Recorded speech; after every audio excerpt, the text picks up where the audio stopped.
Media USA ਦੇ ਸਾਰੇ ਦਰਸ਼ਕਾਂ ਨੂੰ ਸਵਰਾਜ ਸਿੰਘ ਚੀਮਾ ਵੱਲੋਂ ਪਿਆਰ ਭਰੀ ਸਤਿ ਸ੍ਰੀ ਅਕਾਲ। ਤੁਸੀਂ ਸਾਰੇ ਜਾਣਦੇ ਹੀ ਹੋ ਕਿ ਯੂਕੇ ਦੇ ਵਿੱਚ 21 ਮਾਰਚ 2021 ਨੂੰ ਜੋ ਸੈਂਸਸ ਹੋਣ ਜਾ ਰਿਹਾ ਹੈ, ਜਿਹਨੂੰ ਕਿ ਅਸੀਂ ਪੰਜਾਬੀ ਵਿੱਚ ਮਰਦਮਸ਼ੁਮਾਰੀ ਵੀ ਕਹਿੰਦੇ ਹਾਂ। ਇਹਦੇ ਵਿੱਚ ਕਈ ਤਰ੍ਹਾਂ ਦਾ ਡਾਟਾ ਜਿਹੜਾ ਹੈ ਸਾਰੀ ਪੋਪੂਲੇਸ਼ਨ ਤੋਂ ਕਲੈਕਟ ਕੀਤਾ ਜਾਂਦਾ ਹੈ ਤੇ ਉਹਨਾਂ ਨੂੰ ਜਿਹੜੇ ਆਪਣੀ ਕਮਿਊਨਿਟੀਜ਼ ਵਾਸਤੇ ਉਹਦੇ ਜੋ ਬੈਨੀਫਿਟ ਵਾਸਤੇ ਔਰ ਜੋ ਗਵਰਨਮੈਂਟ ਫਿਊਚਰ ਦੀ ਜਿਹੜੀ ਪਾਲਿਸੀਜ਼ ਹੁੰਦੀਆਂ ਨੇ ਉਹ ਬਣਾਈਆਂ ਜਾਂਦੀਆਂ ਨੇ। ਅੱਜ ਸਾਡੇ ਨਾਲ ਆਫਿਸ ਆਫ ਨੈਸ਼ਨਲ ਸਟੈਟਿਸਟਿਕਸ ਤੋਂ ਸੁਸ਼ੀਲ ਕੌਰ ਚੌਧਰੀ ਜੁੜੇ ਹੋਏ ਨੇ, ਜਿਹੜੇ ਕਿ ਸਾਨੂੰ ਜੋ ਵੀ ਇਸ ਕੰਸੈਂਸਸ ਦੇ ਸਾਰੇ ਸਟੈਪਸ ਔਰ ਉਹਦੇ ਬਾਰੇ ਹੋਰ ਜਾਣਕਾਰੀ ਦੇਣਗੇ। ਸੁਸ਼ੀਲ ਕੌਰ ਜੀ, ਸਵਾਗਤ ਹੈ ਤੁਹਾਡਾ। ਹਾਂਜੀ, ਥੈਂਕ ਯੂ। ਸਤਿ ਸ਼੍ਰੀ ਅਕਾਲ।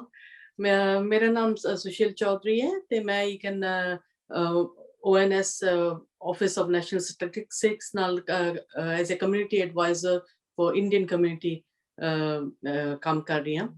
ਮੈਂ ਸਿੱਖ ਕਮਿਊਨਿਟੀ ਵਾਸਤੇ ਚੂਜ਼ ਕੀਤੀ ਗਈ ਸੀ, ਲੇਕਿਨ ਫਿਰ ਮੈਂ ਸਾਰੀ ਇੰਡੀਅਨ ਕਮਿਊਨਿਟੀਜ਼ ਨੂੰ ਹੁਣ ਰਿਪਰੈਜ਼ੈਂਟ ਕਰ ਰਹੀ ਹਾਂ ਹੰਸਲੋ ਤੇ ਹਿਲਿੰਗਡਨ ਵਿੱਚ।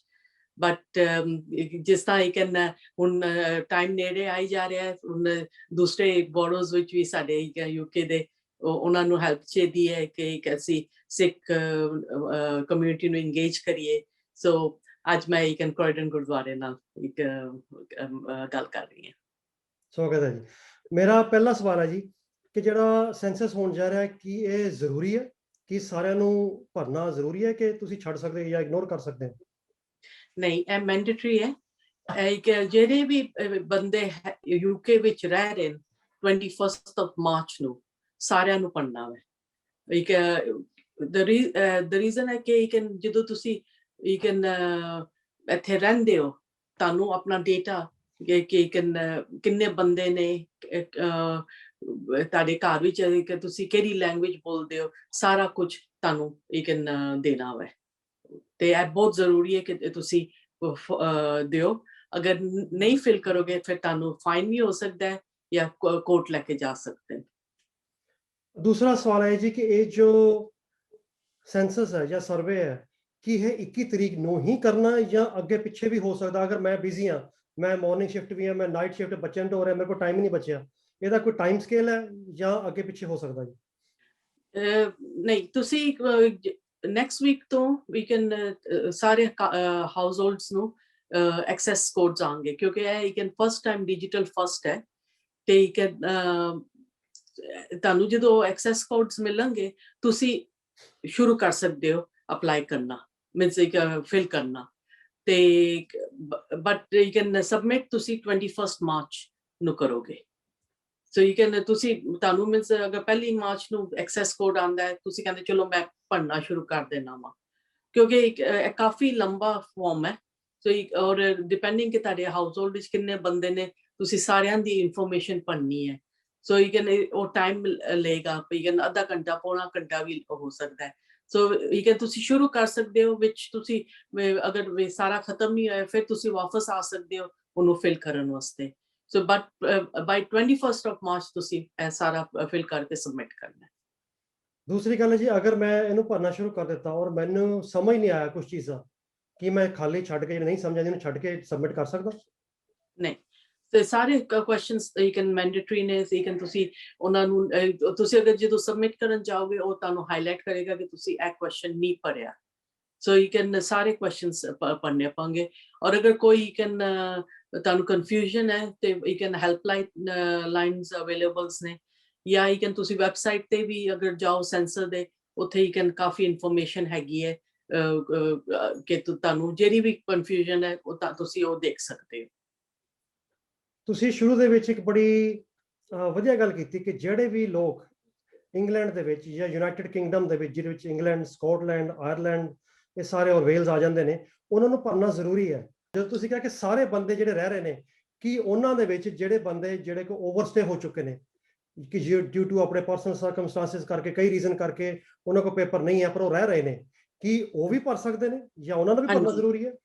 ਜੀ ਹਾਂਜੀ, ਉਹਨਾਂ ਨੂੰ ਵੀ ਭਰਨਾ ਜ਼ਰੂਰੀ ਹੈ। ਔਰ ਮੈਨੂੰ ਪਤਾ ਹੈ ਕਿ ਉਹਨਾਂ ਨੂੰ ਨੈਚੁਰਲੀ ਇਨਸਿਕਿਉਰਿਟੀ ਹੋਏਗੀ ਕਿ ਅਸੀਂ ਪੜਾਂਗੇ, ਕੱਲ ਹੋਮ ਆਫਿਸ ਵਾਲੇ ਆ ਕੇ ਸਾਨੂੰ ਪਿਕ ਕਰ ਲਾਂਗੇ, ਸਾਨੂੰ ਵਾਪਸ ਭੇਜ ਦਾਂਗੇ ਜਾਂ ਸਾਨੂੰ ਚਾਰਜ ਕਰ ਦਾਂਗੇ। ਉਹ ਇਕਨ ਡਰਨ ਦੀ ਲੋੜ ਨਹੀਂ ਹੈ, ਕਿਉਂਕਿ ਇਹ ਜਿਹੜੀ ਇਨਫੋਰਮੇਸ਼ਨ ONS ਕਲੈਕਟ ਕਰ ਰਹੀ ਹੈ, ਇਹ ਕਿਸੇ ਨੂੰ ਮੀਨਸ ਪਰਸਨਲ ਇਨਫੋਰਮੇਸ਼ਨ ਕਿਸੇ ਨੂੰ ਨਹੀਂ ਦੀ ਜਾਂਦੀ। ਜਿਹੜੀ ਇਨਫੋਰਮੇਸ਼ਨ ਹੈ ਉਹ ਸਿਰਫ ਕਿ ਇਕਨ ਇਸ ਘਰ ਵਿੱਚ ਇੰਨੇ ਬੰਦੇ ਰਹਿੰਦੇ ਨੇ, ਔਰ ਇਕਨ ਉਹਨਾਂ ਦੀ ਮੀਨਸ ਹਿੰਦੂ ਨੇ, ਪੰਜਾਬੀ ਨੇ, ਸਿੱਖ ਨੇ ਜਾਂ ਚਾਈਨੀਜ਼ ਨੇ, ਪਰ ਕੋਈ ਪਰਸਨਲ ਇਨਫੋਰਮੇਸ਼ਨ ਨਹੀਂ ਜਾਏਗੀ ਉਹਨਾਂ ਕੋਲ ਕਿ ਇਹ ਬੰਦਾ ਇਕਨ ਇੱਥੇ ਓਵਰਸਟੇ ਕਰ ਗਿਆ। ਸੋ ਤੁਸੀਂ ਤੁਹਾਡੇ ਕਹਿੰਦੇ ਮੁਤਾਬਕ ਜਿਹੜੇ ਜਿਨ੍ਹਾਂ ਕੋਲ ਪੇਪਰ ਨਹੀਂ ਆ, ਆਪਾਂ ਉਹਨਾਂ ਨੂੰ ਗੱਲ ਕਰੀਏ, ਕਿਉਂਕਿ ਜਿਨ੍ਹਾਂ ਕੋਲ ਪੇਪਰਸ ਹੈ ਉਹਨਾਂ ਲਈ ਤਾਂ ਸਾਰੇ ਦਰਵਾਜ਼ੇ ਖੋਲੇ, ਉਹਨਾਂ ਨੂੰ ਹਰ ਤਰੀਕੇ ਦਾ ਸਵਾਲ ਦਾ ਜਵਾਬ ਮਿਲ ਜਾਣਾ, ਪਰ ਜਿਨ੍ਹਾਂ ਕੋਲ ਪੇਪਰ ਨਹੀਂ ਹੈਗੇ, ਚਲੋ ਅਸੀਂ ਅੱਜ ਦਾ ਪ੍ਰੋਗਰਾਮ ਉਹਨਾਂ ਤੇ ਕੰਸਨਟਰੇਟ ਕਰਦੇ ਹਾਂ। ਤੁਹਾਡੇ ਕਹਿੰਦੇ ਮੁਤਾਬਕ ਅਗਰ ਉਹਨਾਂ ਨੂੰ ਫਿਲ ਕਰਨਾ ਜ਼ਰੂਰੀ ਹੈ, ਅਗਰ ਉਹ ਫਿਲ ਕਰਦੇ ਨੇ ਤਾਂ ਉਹਨਾਂ ਦੀ ਜਿਹੜੀ ਇਨਫੋਰਮੇਸ਼ਨ ਹੈ ਉਹ ਹੋਮ ਆਫਿਸ ਦੇ ਨਾਲ ਸ਼ੇਅਰ ਨਹੀਂ ਕੀਤੀ ਜਾਵੇਗੀ। ਪਰ ਕੀ ਇਹ ਇਨਫੋਰਮੇਸ਼ਨ ਕਿਸੇ ਟਾਈਮ ਦੇ ਜਾ ਕੇ 2 ਸਾਲ 3 ਸਾਲ ਬਾਅਦ ਕਿਸੇ ਥਰਡ ਪਾਰਟੀ ਏਜੰਸੀ ਨਾਲ ਕੀ ਵੀ ਸ਼ੇਅਰ ਕਰਨਗੇ, ਜਾਂ ਹੋਮ ਆਫਿਸ ਉਹਨਾਂ ਤੋਂ ਮੰਗ ਸਕਦਾ ਕਿ ਨਹੀਂ ਸਾਨੂੰ ਦਵੋ, ਜਾਂ ਕੀ ਹੋਮ ਆਫਿਸ ਉਹਨਾਂ ਦੀ ਪਹਿਚਾਣ ਕਰ ਸਕਦਾ? ਨਹੀਂ, ਬਿਲਕੁਲ ਨਹੀਂ। ਇਹ ਜਿਹੜੀ ਇਨਫੋਰਮੇਸ਼ਨ ਹੈ ਇਹ 100 years ਤੱਕ ਨਹੀਂ ਦੇ ਜਾਏਗੀ। ਸੋ ਯੂ ਕੈਨ ਉਹ ਹੁਣ ਜਿਹੜਾ ਯੂ ਕੈਨ ਜਦੋਂ ਫਸਟ ਸੈਂਸਸ ਹੋਇਆ ਸੀਗਾ, ਉਹ ਵੀ ਕੈਨ ਜਿਹੜਾ ਡੇਟਾ ਹੈ ਉਹ ਹੁਣ ਇਹ ਸਾਲ ਯੂ ਕੈਨ ਪਬਲਿਸ਼ ਹੋਏਗਾ। ਸੋ ਯੂ ਕੈਨ ਜਿਹੜੀ ਇਹ ਸਾਲ ਦੀ ਯੂ ਕੈਨ ਇਨਫੋਰਮੇਸ਼ਨ ਹੈ, ਇਹਦਾ ਡੇਟਾ 100 ਸਾਲਾਂ ਬਾਅਦ you can publish ਹੋਏਗਾ। So you can ਇਹਦੀ ਇਨਫੋਰਮੇਸ਼ਨ ਕਿਸੇ ਨੂੰ ਨਹੀਂ ਦੇ ਜਾਏਗੀ, ਨਾ ਗਵਰਨਮੈਂਟ ਨੂੰ ਨਾ ਕਿਸੇ ਏਜੰਸੀ ਨੂੰ। ਸੋ ਤੁਹਾਡੇ ਕਹਿਣ ਦੇ ਮੁਤਾਬਕ ਜਿਹੜੀ ਇਨਫੋਰਮੇਸ਼ਨ ਇਕੱਠੀ ਕੀਤੀ ਜਾਂਦੀ ਹੈ, ਇਹ ਜਿਹੜੀ ਪਬਲਿਕ ਡੋਮੇਨ ਹੁੰਦੀ ਹੈ ਜਾਂ ਆਮ ਲੋਕਾਂ ਨੂੰ ਅਵੇਲੇਬਲ ਹੁੰਦੀ ਹੈ, ਇਹ 100 ਸਾਲ ਬਾਅਦ ਅਵੇਲੇਬਲ ਹੁੰਦੀ ਹੈ ਜੋ ਗਵਰਨਮੈਂਟ ਦੀ ਪਾਲਿਸੀਜ਼ ਹੈ। ਠੀਕ ਹੈ ਜੀ। ਇਸ ਦੇ ਨਾਲ ਇੱਕ ਹੋਰ ਸਵਾਲ ਜੁੜਿਆ ਕਿ ਅਗਰ ਮੰਨ ਲਓ ਟੈਸਟ ਸਬਜੈਕਟ ਲੈ ਲਓ ਕਿ ਮੈਂ ਮੇਰੇ ਕੋਲ ਕੋਈ ਪੇਪਰ ਨਹੀਂ ਹੈ, ਮੈਂ ਇੱਥੇ ਰਹਿ ਰਿਹਾ, ਮੈਂ ਜੇ ਇਹ ਭਰਦਾ ਵਾਂ ਤਾਂ ਮੈਨੂੰ ਉਹਦਾ ਫਾਇਦਾ ਕੀ? ਮੈਨੂੰ ਇੰਨਾ ਟਾਈਮ ਖਰਾਬ ਕਰਨਾ, ਮੈਂ ਦਿਹਾੜੀ ਲਾਉਣ ਜਾਵਾਂ, ਐਵੇਂ ਅਨਨੈਸੈਸਰੀ ਹੈ, ਮੈਂ ਟਾਈਮ ਖਰਾਬ ਕਰਾਂ, ਮੈਨੂੰ ਉਹ ਚੋਂ ਕੀ ਕੱਢਣ ਪਾਉਣ ਨੂੰ ਕੀ ਮਿਲੇਗਾ? ਮੈਨੂੰ ਹੈ ਮੇਰੇ ਵਾਸਤੇ ਕੀ ਹੈ? ਤੁਸੀਂ ਇੱਥੇ ਰਹਿ ਰਹੇ ਹੋ, ਤੁਸੀਂ ਜਿਹੜੀ ਇੱਥੇ ਸਹੂਲਤਾਂ ਨੇ, ਜਿਸ ਤਰ੍ਹਾਂ ਪਬਲਿਕ ਟਰਾਂਸਪੋਰਟ ਹੈ, ਤੁਸੀਂ ਯੂਜ਼ ਕਰ ਰਹੇ ਹੋ। ਅਗਰ ਤੁਹਾਡੇ ਕੋਲ ਬੱਚੇ ਨੇ ਉਹ ਸਕੂਲਸ ਵਿੱਚ ਜਾਂਦੇ ਪੈਣ, ਤੁਸੀਂ ਜਦੋਂ ਬਿਮਾਰ ਹੁੰਦੇ ਤੁਸੀਂ ਡਾਕਟਰ ਕੋਲ ਵੀ ਜਾਂਦੇ ਹੋ। ਸੋ ਇਹ ਸਾਰੀਆਂ ਚੀਜ਼ਾਂ ਤੁਸੀਂ ਯੂਜ਼ ਕਰ ਰਹੇ ਹੋ। ਸੋ ਜਦੋਂ ਤੁਸੀਂ ਆਪਣੀ ਇਨਫੋਰਮੇਸ਼ਨ ਦਿੰਦੇ ਹੋ, ਉਸ ਬੋਰੋ ਵਿੱਚ ਪਤਾ ਚੱਲਦਾ ਹੈ ਕਿ ਗਵਰਨਮੈਂਟ ਨੇ ਕਿੰਨੇ ਬੰਦੇ ਰਹਿ ਰਹੇ ਨੇ, ਉਹਨਾਂ ਨੂੰ ਕੀ ਜ਼ਰੂਰਤਾਂ ਨੇ, ਉਹਨਾਂ ਕੀ ਘੱਟ ਹੈ। ਹੁਣ ਜਿਸ ਤਰ੍ਹਾਂ ਕਈ ਜਗ੍ਹਾ ਹੁਣ ਅਗਰ ਜਿਸ ਤਰ੍ਹਾਂ ਅਗਰ ਇਹ ਸੈਂਸਸ ਲਾਸਟ ਈਅਰ ਹੋਇਆ ਹੁੰਦਾ, I think ਅਸੀਂ ਐਜ਼ ਏ ਕੰਟਰੀ ਬੈਟਰ ਉਹਦੇ ਨਾਲ ਅਸੀਂ ਰਿਐਕਟ ਕਰਨਾ ਸੀਗਾ, ਕਿਉਂਕਿ ਸਾਡੇ ਕੋਲ ਜਿਹੜਾ ਹੁਣ ਡੇਟਾ ਹੈਗਾ ਇਸ ਵਕਤ ਉਹ 10 ਸਾਲ ਪੁਰਾਣਾ ਹੈ। ਸੋ ਅਗਰ ਉਹ ਲਾਸਟ ਈਅਰ ਹੋਇਆ ਹੁੰਦਾ ਤੇ ਸਾਡੇ ਕੋਲ ਐਟਲੀਸਟ ਡੇਟਾ ਹੁੰਦਾ ਦੇਣ ਵਾਸਤੇ ਕਿ ਹਾਂ ਇੰਨੇ ਬੰਦੇ ਹੈਗੇ ਨੇ ਇਸ ਏਰੀਆ ਵਿੱਚ। ਸੋ ਤੁਹਾਡੇ ਕੋਲ ਪੇਪਰ ਹੈਗੇ ਨਹੀਂ ਹੈਗੇ, it doesn't make any difference, ਕਿਉਂਕਿ ਤੁਸੀਂ ਸਹੂਲਤਾਂ ਜਿਹੜੀਆਂ ਹੈਗੀਆਂ ਤੁਸੀਂ ਸਾਰੀਆਂ ਯੂਜ਼ ਕਰ ਰਹੇ ਹੋ। ਤੁਸੀਂ ਕੰਮ ਤੇ ਜਾਣਾ, ਤੁਸੀਂ ਪਬਲਿਕ ਟਰਾਂਸਪੋਰਟ ਯੂਜ਼ ਕਰਦੇ ਹੋ, ਜਾਂ ਆਪਣੀ ਗੱਡੀ ਵੀ ਹੋਵੇ, ਤੁਸੀਂ ਦੱਸ ਸਕਦੇ ਹੋ ਕਿ ਮੇਰੇ ਕੋਲ ਗੱਡੀ ਹੈਗੀ ਹੈ। ਬਟ ਬੱਚਿਆਂ ਨੇ ਸਕੂਲ ਵੀ ਜਾਣਾ, ਤੇ ਤੁਸੀਂ ਸੁਪਰਮਾਰਕੀਟਸ ਵੀ ਯੂਜ਼ ਕਰਨੀਆਂ। ਸੋ ਇਹ ਸਾਰਾ ਜਿਹੜੀ ਇਨਫੋਰਮੇਸ਼ਨ ਜਾਂਦੀ ਹੈ, ਇਹ ਡਿਸਾਈਡ ਕਰਦੀ ਹੈ ਕਿ ਉਸ ਏਰੀਆ ਵਿੱਚ ਕੀ ਜ਼ਰੂਰਤਾਂ ਨੇ। ਠੀਕ ਹੈ ਜੀ। ਮੈਂ ਇੱਕ ਕੁਛ ਕਮਿਊਨਿਟੀ ਦੇ ਵਿੱਚ ਗੱਲ ਕਰ ਰਿਹਾ ਸੀਗਾ, ਮੇਰੇ ਤੋਂ ਇੱਕ ਸਵਾਲ ਪੁੱਛਿਆ ਗਿਆ, ਉਹ ਕਹਿੰਦੇ ਠੀਕ ਹੈ ਅਗਰ ਅਸੀਂ ਭਰ ਦਿੰਦੇ ਹਾਂ, ਜਿੱਦਾਂ ਕ੍ਰੈਡਿਟ ਬੋਰੋ, ਮੰਨ ਲਓ ਕਿ ਕ੍ਰੈਡਿਟ ਬੋਰੋ ਦੇ ਵਿੱਚ ਇਹ ਸਿੱਧ ਹੋ ਜਾਂਦਾ ਕਿ 200 ਜਿਹੜੇ ਜੀ ਨੇ, ਜਿਹਦੇ ਵਿੱਚ ਸਾਡੀਆਂ ਭੈਣਾਂ ਵੀ ਭਰਾ ਵੀ ਸਾਰੇ ਸ਼ਾਮਿਲ ਨੇ, 200 ਜੀ ਨੇ ਜਿਹੜੇ ਵਿਦਆਊਟ ਪੇਪਰਸ ਨੇ, ਤਾਂ ਹੋਮ ਆਫਿਸ ਨੂੰ ਜਾਂ ਕਿਸੇ ਨਾ ਕਿਸੇ ਨੂੰ ਜਾਂ ਸਰਕਾਰ ਨੂੰ ਪਤਾ ਲੱਗ ਗਿਆ ਕਿ ਇਸ ਬੋਰਡ ਦੇ ਵਿੱਚ ਇੰਨੇ ਬੰਦੇ ਨੇ ਵਿਦਆਊਟ ਪੇਪਰਸ ਨੇ, ਕੀ ਇਹ ਫਿਊਚਰ ਦੇ ਵਿੱਚ ਛਾਪੇ ਤਾਂ ਨਹੀਂ ਵੱਧ ਜਾਣਗੇ ਜਾਂ ਕਿਸੇ ਤਰੀਕੇ ਦਾ? ਉਹ ਡਰ ਬੜਾ ਜ਼ਰੂਰੀ ਹੈ, ਉਹ ਹਰ ਬੰਦਾ ਇਹ ਸਵਾਲ ਪੁੱਛਣਾ ਚਾਹੁੰਦਾ ਜੀ। ਨਹੀਂ, ਬਿਲਕੁਲ ਨਹੀਂ, ਕਿਉਂਕਿ ਜਿਸ ਤਰ੍ਹਾਂ ਮੈਂ ਤੁਹਾਨੂੰ ਦੱਸਿਆ, ਇਹ ਜਿਹੜੀ ਇਨਫੋਰਮੇਸ਼ਨ 100 ਸਾਲਾਂ ਤੱਕ ਨਹੀਂ ਦਿੱਤੀ ਜਾਏਗੀ। ਹਾਂ, ਇਹ ਪਬਲਿਸ਼ ਹੋਏਗਾ ਕਿ ਇੰਨਾ ਡੇਟਾ ਕਲੈਕਟ ਹੋਇਆ, ਕਿ ਹੁਣ ਜਿਸ ਤਰ੍ਹਾਂ ਮੈਂ ਕੱਲ ਹੀ ਚੈੱਕ ਕਰ ਰਹੀ ਸੀ, ਜਿਹੜੀ 2011 ਵਿੱਚ ਸਾਡਾ ਹੋਇਆ ਸੀਗਾ ਸੈਂਸਸ, ਉਸ ਵਿੱਚ ਅਸੀਂ ਸਰਦਾਰਾਂ ਦੀ ਗਿਣਤੀ ਸੀ 403,000 ਸਮਥਿੰਗ, ਤੇ you can other Asian ethnic ਵਿੱਚ ਅਸੀਂ about 83,000 something ਸੀਗਾ। ਸੋ ਉਹ ਜਿਹੜੀ ਇਨਫੋਰਮੇਸ਼ਨ ਹੈ ਉਹ ਵੀ ਕੈਨ ਪਬਲਿਸ਼ ਹੋਏਗੀ ਸਾਲ ਬਾਅਦ ਕਿ ਇੰਨੇ ਬੰਦੇ ਇੰਨੀ ਕਮਿਊਨਿਟੀ ਚ ਹੈਗੇ ਜਾਂ ਇੰਨੇ ਬੰਦੇ ਇਸ ਏਰੀਆ ਵਿੱਚ ਰਹਿੰਦੇ, ਬਟ ਐਨੀ ਕੈਨ ਪਬਲਿਸ਼ ਕੁਛ ਵੀ ਨਹੀਂ ਹੋਏਗਾ ਕਿ ਕੈਨ ਇਹ ਬੰਦੇ ਕੋਲ ਪੇਪਰਸ ਨਹੀਂ ਨੇ, ਸੋ ਇਸ ਏਰੀਆ ਵਿੱਚ ਤੁਸੀਂ ਜਾ ਕੇ ਇਸ ਬੰਦੇ ਨੂੰ ਪਕੜੋ। ਇਹ ਬਿਲਕੁਲ ਹੀ ਹੈ, ਇਹ 100 ਸਾਲਾਂ ਤੱਕ ਮੈਂ ਜਿਸ ਤਰ੍ਹਾਂ ਤੁਹਾਨੂੰ ਰਿਪੀਟ ਕਰ ਰਹੀ ਹਾਂ ਕਿ ਨਹੀਂ ਪਬਲਿਸ਼ ਹੋਏਗਾ।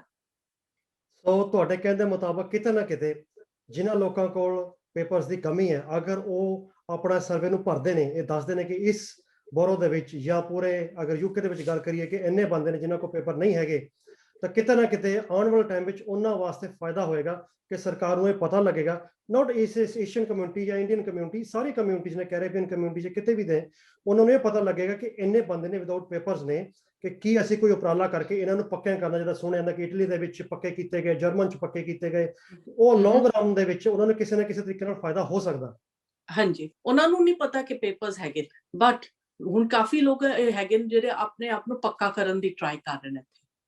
ਸੋ ਯੂ ਕੈਨ ਨੈਚੁਰਲੀ ਇਸ ਤਰ੍ਹਾਂ ਦੀ ਸਿਚੁਏਸ਼ਨ ਆ ਗਈ ਹੈ ਕਿ ਲੋਕੀ ਟਰੈਵਲ ਵੀ ਨਹੀਂ ਇੰਨਾ ਕਰ ਸਕਦੇ ਕਿਤੇ, ਸੋ ਯੂ ਕੈਨ ਗਵਰਨਮੈਂਟ ਨੂੰ ਉਹ ਵੀ ਦੇਖਣਾ ਪੈਂਦਾ ਹੈ ਕਿ ਯੂ ਕੈਨ ਅਸੀਂ ਇਹਨਾਂ ਨੂੰ ਵਾਪਸ ਵੀ ਕਿੱਥੇ ਭੇਜੀਏ। ਸੋ ਯੂ ਕੈਨ ਸੋ ਇਹ ਸਾਰੀਆਂ ਜਿਹੜੀਆਂ ਚੀਜ਼ਾਂ ਨੇ ਗਵਰਨਮੈਂਟ ਨੂੰ ਵੀ ਸੋਚਣੀਆਂ ਪੈਂਦੀਆਂ ਕਿ ਯੂ ਕੈਨ ਅਸੀਂ ਇਸ ਸਿਚੁਏਸ਼ਨ ਵਿੱਚ ਆ ਤੇ ਅਸੀਂ ਕਿਸ ਤਰ੍ਹਾਂ ਹੈਲਪ ਕਰ ਸਕਦੇ ਹਾਂ। ਠੀਕ ਹੈ ਜੀ, ਤੁਹਾਡੇ ਜੋ ਤੁਸੀਂ ਐਡਵਾਈਸ ਦਿੱਤੀ ਉਹਦੇ ਅਕੋਰਡਿੰਗਲੀ ਕਿ ਜਿਹੜੇ ਸਾਰੇ ਆਪਣੇ ਜਿਹੜੇ ਕਮਿਊਨਿਟੀਜ਼ ਦੇ ਲੋਕ ਨੇ ਜਿਨ੍ਹਾਂ ਕੋਲ ਪੇਪਰ ਹੈ ਜਾਂ ਨਹੀਂ ਹੈ, ਰਿਗਾਰਡਲੈਸ ਉਹ ਇਹਨੂੰ ਭਰਨ, ਤਾਂ ਕਿ ਉਹਨਾਂ ਦੇ ਬੈਨੀਫਿਟ ਵਾਸਤੇ ਹੀ ਆਉਣ ਵਾਲੇ ਟਾਈਮ ਦੇ ਵਿੱਚ ਇਹ ਜਿਹੜੀਆਂ ਸਰਕਾਰ ਪਾਲਿਸੀਆਂ ਬਣਾ ਸਕਦੀ। ਜਿਸ ਤਰ੍ਹਾਂ ਕੈਨੇਡਾ ਦੇ ਵਿੱਚ ਏਅਰਪੋਰਟ 'ਤੇ ਜਾ ਕੇ ਪੰਜਾਬੀ ਲਿਖਿਆ ਹੁੰਦਾ, ਪੰਜਾਬੀ ਵਿੱਚ ਸਾਈਨ ਨੇ, ਕਿਉਂਕਿ ਉਹਨਾਂ ਨੂੰ ਪਤਾ ਹੈ ਕਿ ਉੱਥੇ ਦੀ ਸੈਂਸਸ ਦੇ ਹਿਸਾਬ ਨਾਲ ਕਿ ਇੱਥੇ ਪੰਜਾਬੀ ਦੀ ਗਿਣਤੀ ਜ਼ਿਆਦਾ ਆ। ਉਸੇ ਤਰ੍ਹਾਂ ਜਿਹੜੀ ਸਾਡੀ ਬੋਰੋਜ਼ ਨੇ, ਅਗਰ ਇਹਨਾਂ ਬਾਰਾਜ਼ ਦੇ ਵਿੱਚ ਪਤਾ ਲੱਗ ਜਾਏ ਕਿ ਪੰਜਾਬੀ ਦੀ ਗਿਣਤੀ ਜ਼ਿਆਦਾ ਹੈ, ਤਾਂ ਪੰਜਾਬੀਆਂ ਨੂੰ ਜਾਂ ਉਸ ਕਮਿਊਨਿਟੀਜ਼ ਨੂੰ ਉਹਦਾ ਫਾਇਦਾ ਦੇਣ ਲਈ ਸਰਕਾਰ ਜਾਂ ਜੋ ਲੋਕਲ ਕਾਉਂਸਲਸ ਨੇ ਕੋਈ ਨਾ ਕੋਈ ਸਕੀਮਾਂ ਟਾਈਮ ਟੂ ਟਾਈਮ ਕੱਢ ਸਕਦੀਆਂ ਜਿਨ੍ਹਾਂ ਵਿੱਚ ਸਾਰਿਆਂ ਦਾ ਫਾਇਦਾ ਫਿਊਚਰ ਵਿੱਚ ਰਹੇਗਾ। ਇੱਕ ਸਵਾਲ ਹੋਰ, ਤੁਸੀਂ ਕਿਹਾ ਕਿ ਇਹ ਉਹਨਾਂ ਨੂੰ ਬਾਏ ਪੋਸਟ ਭੇਜੇ ਜਾਣਗੇ ਜਿਹਦੇ ਵਿੱਚ ਆਨਲਾਈਨ ਕੋਡ ਹੋਏਗਾ। ਹਾਂਜੀ, ਔਰ ਇਹ ਤੁਸੀਂ ਆਨਲਾਈਨ ਹੀ ਫਿਲ ਕਰਨਾ ਕਿਉਂਕਿ ਤੁਸੀਂ ਪੋਸਟ ਨਹੀਂ ਕਰ ਸਕਦੇ। ਨਹੀਂ, ਆਨਲਾਈਨ ਹੈਗਾ, ਡਿਜੀਟਲ ਫਸਟ ਹੈ, ਸੋ ਹਾਂਜੀ ਆਨਲਾਈਨ ਹੈਗਾ, ਲੇਕਿਨ ਜਿਹੜਾ ਲੋਕਾਂ ਕੋਲ ਸਹੂਲਤਾਂ ਨਹੀਂ ਨੇ ਔਰ ਉਹਨਾਂ ਕੋਲ ਜਿਸ ਤਰ੍ਹਾਂ ਸਾਡੇ ਸੀਨੀਅਰ ਸਿਟੀਜ਼ਨਸ ਨੇ, ਉਹ ਲੋਕ ਉਹਨਾਂ ਨੂੰ ਕੋਈ ਆਈਡੀਆ ਨਹੀਂ ਕਿ ਕਿਸ ਤਰ੍ਹਾਂ ਕਰਨਾ ਜਾਂ ਕੀ ਕਰਨਾ, ਉਹ ਲੋਕ ਜਦੋਂ ਐਕਸੈਸ ਕੋਡ ਆਏਗਾ ਉਹਦੇ ਨਾਲ ਹੀ ਇੱਕ ਟੈਲੀਫੋਨ ਨੰਬਰ ਵੀ ਆਏਗਾ, ਤੁਸੀਂ ਉਹ ਟੈਲੀਫੋਨ ਨੰਬਰ ਨੂੰ ਫੋਨ ਕਰੋ, ਆਟੋਮੇਟਿਡ ਲਾਈਨ ਹੈ, ਤੁਸੀਂ ਫੋਨ ਕਰੋ ਔਰ ਉਹਨਾਂ ਨੂੰ ਰਿਕੁਐਸਟ ਕਰੋ ਕਿ ਸਾਨੂੰ ਫਾਰਮਸ ਪੇਪਰ ਵਰਜ਼ਨ ਚਾਹੀਦੀ ਹੈ ਜੀ, ਤੇ ਨਾਲ ਅਗਰ ਤੁਹਾਨੂੰ ਆਪਣੀ ਲੈਂਗੁਏਜ ਵਿੱਚ ਬੁਕਲੈਟ ਚਾਹੀਦੀ ਹੈ, ਸਾਰੇ ਜਿਹੜੇ ਕੁਐਸਚਨਸ ਐਕਸਪਲੇਨ ਕਰਦੀ ਹੈ ਤੁਹਾਡੀ ਲੈਂਗੁਏਜ ਵਿੱਚ, ਤੁਸੀਂ ਉਹ ਵੀ ਰਿਕੁਐਸਟ ਕਰ ਸਕਦੇ ਹੋ। ਇਹਦੇ ਨਾਲ ਜਿਹੜਾ ਤੁਸੀਂ ਕਿਹਾ ਕਿ ਫੋਨ ਦੀ ਸਪੋਰਟ ਅਵੇਲੇਬਲ ਹੈ, ਕਈ ਸਾਡੇ ਜਿਹੜੇ ਬਜ਼ੁਰਗ ਨੇ ਉਹਨਾਂ ਕੋਲ ਜਿਹੜੇ ਪੁਰਾਣੇ ਸਟਾਈਲ ਦੇ ਫੋਨ ਨੇ, ਡੇਟਾ ਅਵੇਲੇਬਲ ਨਹੀਂ ਹੈ, ਸੋ ਓਬਵੀਅਸਲੀ ਉਹ ਫੋਨ ਤੇ ਨਹੀਂ ਭਰ ਸਕਦੇ, ਜਾਂ ਜਿਹੜੇ ਸਾਡੇ ਕਈ ਜਿੱਦਾਂ ਕਿ ਪੁਰਾਣੇ ਬੰਦੇ ਆਏ ਹੋਏ ਨੇ ਵਿਦਆਊਟ ਪੇਪਰ ਦੀ ਸਟਰਗਲ ਕਰ ਰਹੇ ਨੇ, ਉਹਨਾਂ ਕੋਲੇ ਵੀ ਇੰਗਲਿਸ਼ ਦੀ ਇੰਨੀ ਉਹਨਾਂ ਦੀ ਪਕੜ ਨਹੀਂ ਹੈਗੀ ਕਿ ਉਹਨੂੰ ਭਰ ਸਕਦੇ ਨੇ। ਅਗਰ ਉਹ ਫੋਨ ਕਰਦੇ ਨੇ, ਫੋਨ ਤੇ ਕੋਈ ਇੰਗਲਿਸ਼ ਵਿੱਚ ਜਵਾਬ ਮਿਲੇਗਾ, ਕੀ ਫੋਨ ਦੇ ਵਿੱਚ ਇਨਸਟੈਂਟਲੀ ਪੰਜਾਬੀ ਦੀ ਆਪਸ਼ਨ ਉਹ ਪੁੱਛਣਗੇ ਜਾਂ ਪੰਜਾਬੀ ਦੀ ਹੈਲਪ ਮਦਦ ਅਵੇਲੇਬਲ ਹੋਏਗੀ? ਨਹੀਂ, ਉਹ ਤੁਸੀਂ ਜਦੋਂ ਫੋਨ ਕਰੋਗੇ ਉਹ ਤੁਹਾਨੂੰ ਪੁੱਛਣਗੇ ਕਿਹੜੀ ਲੈਂਗੁਏਜ ਵਿੱਚ ਤੁਸੀਂ, ਉਹ ਮੀਨਸ ਜਿਸ ਤਰ੍ਹਾਂ ਆਟੋਮੇਟਿਡ ਰਿਕਾਰਡਿੰਗ ਹੁੰਦੀ ਹੈ ਕਿ ਤੁਸੀਂ ਅਗਰ ਇੰਗਲਿਸ਼ ਵਿੱਚ ਗੱਲ ਕਰਨੀ ਹੈ, ਹਿੰਦੀ ਵਿੱਚ ਗੱਲ ਕਰਨੀ ਹੈ, ਪੰਜਾਬੀ ਵਿੱਚ ਗੱਲ ਕਰਨੀ ਹੈ, ਤਮਿਲ ਵਿੱਚ ਗੱਲ ਕਰਨੀ, ਉਹ ਤੁਹਾਨੂੰ ਆਪਸ਼ਨਸ ਦੇਣਗੇ, ਸੋ ਤੁਸੀਂ ਵੀ ਜਿਹੜਾ ਤੁਹਾਨੂੰ ਆਪਸ਼ਨ ਹੈਗਾ ਤੁਸੀਂ ਉਹ ਪ੍ਰੈਸ ਕਰ ਦਿਓ। ਠੀਕ ਠੀਕ ਠੀਕ। ਜਿਹੜੇ ਘਰਾਂ ਤੋਂ ਫੋਨ ਕਰਨਗੇ ਲੈਂਡਲਾਈਨ ਤੋਂ, ਉਹਨਾਂ ਵਾਸਤੇ ਤਾਂ ਸ਼ਾਇਦ ਫ੍ਰੀ ਨੰਬਰ ਹੋਏਗਾ, ਪਰ ਜਿਹੜੇ ਸਾਡੇ ਵੀਰ ਘਰਾਂ ਵਿੱਚ ਕਿਸੇ ਕਾਰਨ ਕਰਕੇ ਫੋਨ ਨੰਬਰ ਨਹੀਂ ਲੈ ਸਕਦੇ due to whatever reasons, ਕੀ ਉਹਨਾਂ ਨੂੰ ਅਗਰ ਮੋਬਾਈਲ ਤੋਂ ਫੋਨ ਕਰਦੇ ਨੇ ਕੀ ਇਹ ਫ੍ਰੀ ਫੋਨ ਨੰਬਰ ਹੋਣਗੇ ਕਿ ਇਹ ਪੇਡ ਹੋਣਗੇ? ਫ੍ਰੀ ਫੋਨ ਨੰਬਰ ਹੈ, ਉਹ 800 ਨੰਬਰਸ ਨੇ, so they are all free. Again ਮੈਂ ਬੈਕ ਫਿਰ ਉਹੀ ਕਨਫਿਊਜ਼ਨ ਵਾਲੇ ਕੁਐਸਚਨ ਤੇ ਆ ਰਿਹਾ ਕਿ ਅਗਰ ਮੇਰੇ ਕੋਲ ਪੇਪਰ ਨਹੀਂ ਹੈ, ਮੈਂ ਫ੍ਰੀ ਫੋਨ ਨੰਬਰ ਤੇ ਕਾਲ ਕਰਦੀ, ਕੀ ਉਹ ਮੇਰਾ ਫੋਨ ਨੰਬਰ ਰਿਕਾਰਡ ਕਰਕੇ ਰੱਖਣਗੇ ਕਿ ਇਸ ਨੰਬਰ ਤੋਂ ਕਾਲ ਆਈ ਸੀ ਔਰ ਆਹ ਬੰਦਾ ਇਦਾਂ ਪੁੱਛ ਰਿਹਾ ਸੀਗਾ, ਕੀ ਐਸਾ ਡਿਟੇਲ ਸ਼ੇਅਰ ਹੋਏਗੀ ਜਾਂ ਰਿਕਾਰਡ ਰੱਖਿਆ ਜਾਏਗਾ? ਨਹੀਂ, ਬਿਲਕੁਲ ਨਹੀਂ, ਕੋਈ ਰਿਕਾਰਡਿੰਗਸ ਨਹੀਂ ਹੋਣਗੀਆਂ, ਕੋਈ ਡੇਟਾ ਸਟੋਰ ਨਹੀਂ ਹੋਏਗਾ। ਸੋ ਯੂ ਕੈਨ ਜਦੋਂ ਤੁਸੀਂ ਫੋਨ ਕਰੋਗੇ ਦੂਸਰੇ ਸਾਈਡ ਤੋਂ ਬੰਦਾ ਫੋਨ ਪਿਕ ਕਰੇਗਾ, ਤੁਹਾਡੇ ਕੁਐਸਚਨਸ ਆਨਸਰ ਇਹ ਕਰੇਗਾ ਕਿ ਇਹ ਕੁਐਸਚਨ ਨੂੰ ਇਸ ਤਰ੍ਹਾਂ ਫਿਲ ਕਰਨਾ ਹੈ। ਉਹ ਕੋਈ ਡੇਟਾ ਨਹੀਂ ਲਏਗਾ ਤੁਹਾਡੇ ਕੋਲ ਕਿ ਕਿ ਤੁਹਾਡੇ ਕੋਲ ਤੁਸੀਂ ਕਿਹੜੇ ਨੈਸ਼ਨੈਲਿਟੀ ਹੋ ਜਾਂ ਕਿ ਤੁਹਾਡੇ ਕੋਲ ਕਿਹੜਾ ਪਾਸਪੋਰਟ ਹੈ, ਨਥਿੰਗ। ਉਹ ਕੁਛ ਨਹੀਂ ਪੁੱਛਣਗੇ ਤੁਹਾਨੂੰ। ਸੋ ਯੂ ਕੈਨ ਸਿੱਧਾ ਯੂ ਕੈਨ ਕਹਾਂਗੇ ਹਾਂਜੀ ਸਤਿ ਸ਼੍ਰੀ ਅਕਾਲ, ਤੁਹਾਨੂੰ ਯੂ ਕੈਨ ਕਿਹੜੇ ਕੁਐਸਚਨ ਦਾ ਤੁਹਾਨੂੰ ਪ੍ਰੋਬਲਮ ਹੋ ਰਹੀ ਹੈ। ਤੇ ਉਹ ਕਹਾਂਗੇ ਅੱਛਾ ਸਾਨੂੰ ਇਹ ਕੁਐਸਚਨ ਤੇ ਪ੍ਰੋਬਲਮ ਹੋ ਰਹੀ ਹੈ, ਉਹ ਤੁਹਾਨੂੰ ਉਹ ਕੁਐਸਚਨ ਕਹਾਂਗੇ ਅੱਛਾ ਇਹ ਇਸ ਤਰ੍ਹਾਂ ਦਾ ਆਨਸਰ ਦੇਣਾ, ਤੇ ਉਹ ਫਿਰ ਤੁਹਾਡੇ ਉੱਪਰ ਹੈ ਤੁਸੀਂ ਉਹਨੂੰ ਕਿਸ ਤਰ੍ਹਾਂ ਆਨਸਰ ਕਰਦੇ ਹੋ। ਸੋ ਜੋ ਤੁਹਾਡੇ ਜੋ ਹੁਣ ਤੁਸੀਂ ਐਕਸਪਲੇਨ ਕੀਤਾ ਉਹਦੇ ਮੁਤਾਬਕ ਫੋਰਮ ਦੇ ਵਿੱਚ ਜਾਂ ਫੋਨ ਕਾਲ ਦੇ ਵਿੱਚ ਕਿਸੇ ਵੀ ਹਾਊਸ ਹੋਲਡ ਦੀ ਜਾਂ ਇੰਡੀਵਿਜੂਅਲ ਦੀ ਨੈਸ਼ਨਲ ਆਇਡੈਂਟੀਟੀ ਨਹੀਂ ਪੁੱਛੀ ਜਾਣੀ, ਉਹਨਾਂ ਦੇ ਬਾਰੇ ਪੁੱਛਿਆ ਜਾਣਾ। ਉਹਨਾਂ ਦੇ ਬਾਰੇ ਵੀ ਨਹੀਂ ਪੁੱਛਿਆ ਜਾਏਗਾ, ਸਿਰਫ ਇਹ ਪੁੱਛਿਆ ਜਾਏਗਾ ਤੁਹਾਨੂੰ ਅਸੀਂ ਕਿਸ ਤਰ੍ਹਾਂ ਹੈਲਪ ਕਰ ਸਕਦੇ ਹਾਂ, ਤੁਹਾਨੂੰ ਕਿਸ ਤਰ੍ਹਾਂ ਦੇ ਕਿਹੜੇ ਕੁਐਸਚਨ ਤੇ ਜਾਂ ਕਿਹੜੇ ਚੀਜ਼ ਨਾਲ ਤੁਹਾਨੂੰ ਪ੍ਰੋਬਲਮ ਹੋ ਰਹੀ ਹੈ। ਨਹੀਂ, ਮੇਰਾ ਮਤਲਬ ਸੀ ਜਦੋਂ ਤੁਸੀਂ ਫੋਨ ਕਰਦੇ ਹੋ, ਫੋਨ ਨੂੰ ਛੱਡੋ, ਤੁਸੀਂ ਫਾਰਮ ਫਿਲ ਕਰ ਰਹੇ ਹੋ ਚਾਹੇ ਆਨਲਾਈਨ ਫਿਲ ਕਰ ਰਹੇ ਹੋ, ਆਨਲਾਈਨ ਦੇ ਵਿੱਚ ਤੁਹਾਡੀ ਨੈਸ਼ਨਲ ਆਇਡੈਂਟੀਟੀ ਨਹੀਂ ਪੁੱਛੀ ਜਾਏਗੀ, ਇਹ ਕਰੈਕਟ? ਨਹੀਂ, ਨੈਸ਼ਨਲ ਆਇਡੈਂਟੀਟੀ ਤਾਂ ਪੁੱਛੀ ਜਾਏਗੀ। ਸੋ ਉਹ ਵੀ ਹੁਣ ਨਹੀਂ ਕਹਿੰਦੇ ਪੁੱਛਾਂਗੇ ਵਾਟਸ ਯਰ ਨੈਸ਼ਨਲ ਆਇਡੈਂਟੀਟੀ, ਜਿਸ ਤਰ੍ਹਾਂ ਅਸੀਂ ਨਾਰਮਲ ਫਾਰਮ ਫਿਲ ਕਰਨੇ ਆ, ਉਹ ਕਹਾਂਗੇ are U N Asian, are you Arabic, are you British, ਉਹ ਇੱਕ ਤੁਸੀਂ ਫਿਲ ਕਰਦੇ ਹੋ ਏਸ਼ੀਅਨ। ਫਿਰ ਤੁਹਾਨੂੰ ਤੁਹਾਡੀ ਐਥਨਿਕ ਪੁੱਛਦੇ ਨੇ ਕਿ ਤੁਸੀਂ ਕੀ ਹੋ, ਤੁਸੀਂ ਇੰਡੀਅਨ ਹੋ, ਤੁਸੀਂ ਅਰੇਬਿਕ ਹੋ, ਤੁਸੀਂ ਪਾਕਿਸਤਾਨੀ ਹੋ। ਸੋ ਯੂ ਕੈਨ ਤੁਸੀਂ ਇੰਡੀਅਨ ਫਿਲ ਕਰ ਸਕਦੇ ਹੋ, ਜਾਂ ਯੂ ਕੈਨ ਤੁਸੀਂ ਅਦਰ ਫਿਲ ਟਿਕ ਕਰਕੇ ਤੁਸੀਂ ਅਗਰ ਪੰਜਾਬੀ ਲਿਖ ਸਕਦੇ ਹੋ। ਫਿਰ ਨੈਕਸਟ ਆਉਂਦਾ ਰਿਲੀਜਨ, ਜਿਹੜਾ ਯੂ ਕੈਨ ਤੁਸੀਂ ਸਿੱਖ ਟਿਕ ਕਰ ਸਕਦੇ ਹੋ ਉੱਥੇ। ਔਰ ਫਿਰ ਆਉਂਦਾ ਕੁਐਸਚਨ ਤੁਸੀਂ ਤੁਸੀਂ ਕਿਹੜੀ ਲੈਂਗੁਏਜ ਵਿੱਚ ਬੋਲਦੇ ਹੋ, so that's your mother tongue, ਸੋ ਤੁਸੀਂ ਲਿਖੋਗੇ ਪੰਜਾਬੀ। ਹੁਣ ਇਹਦੇ ਉੱਪਰ ਵੀ ਮੈਂ ਤੁਹਾਨੂੰ ਇੱਕ ਆਈਡੀਆ, ਇੱਕ ਐਗਜ਼ਾਮਪਲ ਦੇਣੀ ਆ। ਕੱਲ ਕਿਸੇ ਨੇ ਪੁੱਛਿਆ ਕਿ ਅੱਛਾ ਅਸੀਂ ਪੰਜਾਬੀ ਲਿਖਨੇ ਆ ਪਰ ਕਈ ਲੋਕ ਲਿਖਾਂਗੇ ਗੁਰਮੁਖੀ, ਸੋ that is not your mother tongue, that's a script. Your mother tongue is Punjabi, that's a language, so you will write Punjabi and not Gurmukhi. ਜੀ, ਸੋ ਇਹਦਾ ਮਤਲਬ ਇਹ ਕਿ ਅਗਰ ਸੈਂਸਸ ਦੇ ਵਿੱਚ ਕਿਸੇ ਵੀ ਤਰ੍ਹਾਂ ਦਾ ਕਿਸੇ ਵੀ ਵਿਅਕਤੀ ਦਾ ਵੀਜ਼ਾ ਸਟੇਟਸ ਜਾਂ ਸਿਟੀਜ਼ਨਸ਼ਿਪ ਨਹੀਂ ਪੁੱਛੀ ਜਾਏਗੀ, ਐਥਨੀਸਿਟੀ ਪੁੱਛੀ ਜਾਏਗੀ, ਹਾਂਜੀ, ਜਾਂ ਲੈਂਗੁਏਜ ਪੁੱਛੀ ਜਾਏ, ਰਿਲੀਜਨ ਪੁੱਛਿਆ ਜਾਏਗਾ।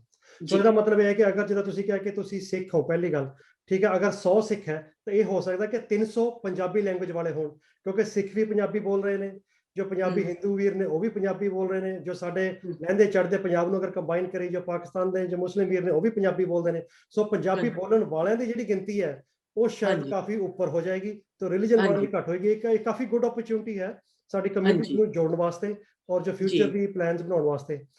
ਪ੍ਰੋਗਰਾਮ ਨੂੰ ਨਾ ਲੰਬਾ ਕਰਦੇ ਹੋਏ ਜਸਟ ਆਖਰ ਵਿੱਚ ਸਮਰੀ ਦਿੰਦੇ ਹੋਏ ਕੁਝ ਦੋ ਸ਼ਬਦ। ਜਿਸ ਤਰ੍ਹਾਂ ਮੈਂ ਕਿਹਾ ਇਹ ਕਾਫੀ ਵੱਡਾ ਪ੍ਰੋਜੈਕਟ ਹੈ, ਇਹ ਹਰ 10 ਸਾਲ ਬਾਅਦ ਹੁੰਦਾ ਹੈ। ਸੋ ਕਾਫੀ ਲੋਕਾਂ ਨੇ ਆਲਰੇਡੀ ਕੀਤਾ ਹੋਣਾ 10 ਸਾਲ ਪਹਿਲਾਂ, ਬਟ ਚੀਜ਼ਾਂ ਹੁਣ ਕਾਫੀ ਚੇਂਜ ਹੋ ਗਈਆਂ। ਸੋ ਯੂ ਕੈਨ ਤੁਹਾਡੇ ਸਾਰਿਆਂ ਨੂੰ ਰਿਕੁਐਸਟ ਹੈ ਕਿ ਪਲੀਜ਼ ਇਹ ਤੁਸੀਂ ਜ਼ਰੂਰ ਪੜ੍ਹੋ, ਔਰ ਆਪਣੀ ਡਰਨ ਦੀ ਲੋੜ ਨਹੀਂ ਹੈ ਕਿ ਤੁਸੀਂ ਆਪਣਾ ਡੇਟਾ ਦੇ ਰਹੇ ਹੋ ਕਿ ਕੱਲ ਕੋਈ ਇਹ ਡੇਟਾ ਲੀਕ ਹੋ ਗਿਆ। ਇਹ ਡੇਟਾ ਤੁਹਾਡਾ ਕਿੱਥੇ ਨਹੀਂ ਜਾਣਾ, ਇਹ ਕਿ ਤੁਹਾਡੇ ਵਾਸਤੇ ਸਿਕਿਉਰ ਹੈ 100 ਸਾਲਾਂ ਤੱਕ। ਤੇ ਇਹ 100 ਸਾਲਾਂ ਤੱਕ ਤੁਹਾਡੇ ਗ੍ਰੈਂਡ ਕਿਡਸ ਜਾਂ ਉਹਨਾਂ ਦੇ ਬੱਚੇ ਅਗਰ ਦੇਖਣਾ ਚਾਹਣ ਕਿ ਸਾਡੇ ਗ੍ਰੈਂਡ ਪੈਰੈਂਟਸ ਕੰਟਰੀ ਵਿੱਚ ਹੈਗੇ ਸੀ, ਉਹਨਾਂ ਦੀ ਕੀ 100 ਸਾਲਾਂ ਬਾਅਦ ਉਹਨਾਂ ਨੂੰ ਮਿਲੇਗੀ, ਉਹ ਹੁਣ ਨਹੀਂ ਕਿ ਨੈਕਸਟ ਫਿਊ ਇਅਰਸ ਵਿੱਚ ਨਹੀਂ ਮਿਲਣੀ ਉਹਨਾਂ ਨੂੰ। ਜੀ, ਸਾਰੇ ਦਾ ਦਰਸ਼ਕਾਂ ਨੂੰ ਕਾਫੀ ਵਧੀਆ ਇਨਫੋਰਮੇਸ਼ਨ ਸੁਸ਼ੀਲ ਕੌਰ ਜੀ ਨੇ ਦਿੱਤੀ ਹੈ। ਇਹਦੇ ਨਾਲ ਹੀ ਮੈਂ ਤੁਹਾਨੂੰ ਸਾਰਿਆਂ ਨੂੰ ਕਹਿਣਾ ਚਾਹਾਂਗਾ, ਅਗਰ ਤੁਹਾਡੇ ਦਿਮਾਗ ਵਿੱਚ ਇਹ ਪ੍ਰੋਗਰਾਮ ਦੇਖਦੇ ਹੋਏ ਕਈ ਤਰ੍ਹਾਂ ਦੇ ਸਵਾਲ ਆਏ ਹੋਣਗੇ, ਕਈ ਤਰ੍ਹਾਂ ਦੇ ਹੋਰ ਜਦੋਂ ਆਪਾਂ ਗੱਲ ਕਰਦੇ ਹਾਂ ਆਪਣੇ ਨਿਕਲ ਜਿਹਨਾਂ ਸਾਨੂੰ ਜਵਾਬ ਚਾਹੀਦੇ ਨੇ, ਅਗਰ ਤੁਹਾਡਾ ਕੋਈ ਵੀ ਸਵਾਲ ਹੋਏ ਤਾਂ ਲਿੰਕ ਦੇ ਵਿੱਚ ਸੁਸ਼ੀਲ ਕੌਰ ਚੌਧਰੀ ਜੀ ਦਾ ਤੁਹਾਨੂੰ ਅਸੀਂ ਈਮੇਲ ਨੰਬਰ ਜਾਂ ਆਪਣੇ ਚੈਨਲ ਦੇ ਵਿੱਚ ਸਾਨੂੰ ਤੁਸੀਂ ਈਮੇਲ ਜਾਂ ਮੈਸੇਜ ਕਰ ਸਕਦੇ ਹੋ। ਅਸੀਂ ਉਹਨਾਂ ਦਾ ਜਵਾਬ ਲੈ ਕੇ ਤੁਹਾਡੇ ਤੱਕ ਦੁਬਾਰਾ ਹਾਜ਼ਰ ਹੋਵਾਂਗੇ। ਅਗਰ ਜ਼ਰੂਰਤ ਪਈ ਤਾਂ ਇੱਕ ਹੋਰ ਪ੍ਰੋਗਰਾਮ ਹੀ ਤੁਹਾਡੇ ਜੋ ਸਵਾਲਾਂ ਨੂੰ ਲੈ ਕੇ ਅਸੀਂ ਕਰਨ ਦੀ ਕੋਸ਼ਿਸ਼ ਕਰਾਂਗੇ। ਡੇਟ ਯਾਦ ਰੱਖਿਓ ਕਿ 21 ਮਾਰਚ ਨੂੰ ਇਹ ਹੋਣੀ ਜ਼ਰੂਰੀ ਹੈ। ਸੋ ਅਗਰ ਤੁਹਾਡੇ ਕਿਸੇ ਦੇ ਵੀ ਕੋਈ ਸਵਾਲ ਨੇ ਤਾਂ ਸਾਨੂੰ ਸਬਮਿਟ ਕਰੋ, ਤਾਂ ਅਸੀਂ ਕੋਸ਼ਿਸ਼ ਕਰਾਂਗੇ ਕਿ 5 ਔਰ 7 ਜਿਹੜਾ ਪਹਿਲਾ ਵੀਕ ਐਂਡ ਹੈ ਮਾਰਚ ਦਾ, ਉਹਦੇ ਵਿੱਚ ਅਗਰ ਜ਼ਰੂਰਤ ਪਈ ਤਾਂ ਇਹਨਾਂ ਨੂੰ ਫਿਰ ਪ੍ਰੋਗਰਾਮ ਤੇ ਆਉਣਗੇ ਔਰ ਤੁਹਾਡੇ ਸਵਾਲਾਂ ਦੇ ਜਵਾਬ ਦੇਣਗੇ। ਸਾਰਿਆਂ ਦਾ ਔਰ ਸੁਸ਼ੀਲ ਕੌਰ ਜੀ ਦਾ ਧੰਨਵਾਦ।